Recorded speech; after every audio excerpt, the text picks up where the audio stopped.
Hey, Kyle here. Today we're going to look at the first letter in our acronym COMA, C. C stands for context. Now we quickly and naturally have contextual filters up as we go through life. Here's what I mean. You know the difference between a meme on social media and a serious post that's lengthy about heartfelt matters.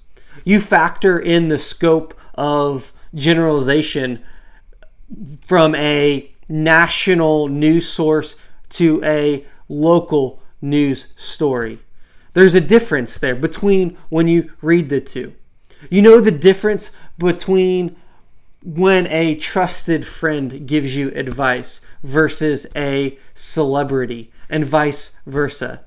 There's a level of criteria and backstory that informs the information you are about to receive.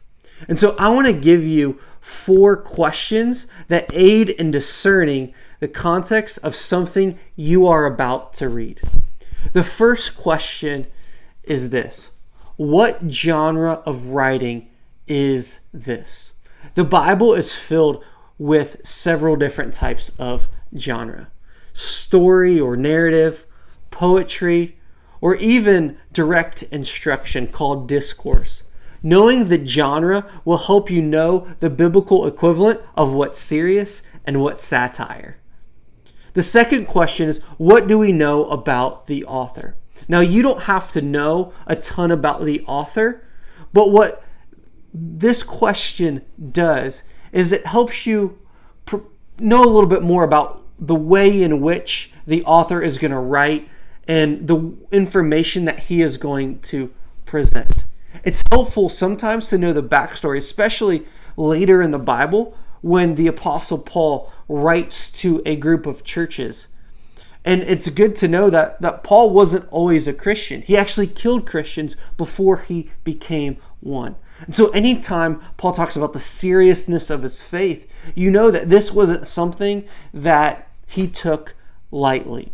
Now, you don't have to know a ton about the author. You can skip this question, but the more you read the Bible, the more you'll learn about its authors. And it'll help you as you go to your next letter, to the next letter, O, and making observations. And so the third question for C context is, what has happened or been said prior to reading? It's like a previously on in a show. It's like when Jesus starts teaching, what made him address this or that subject?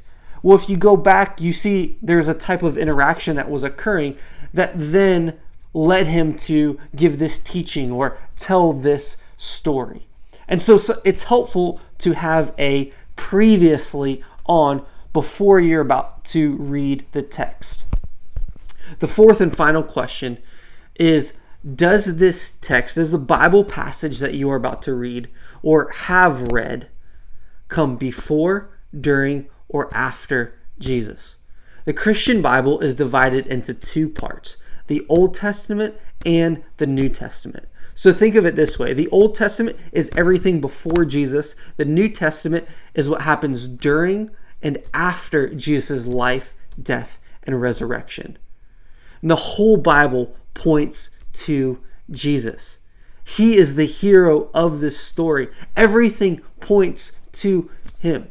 And so as any good story, there's a build, and then there's a climax, and then there's a resolution.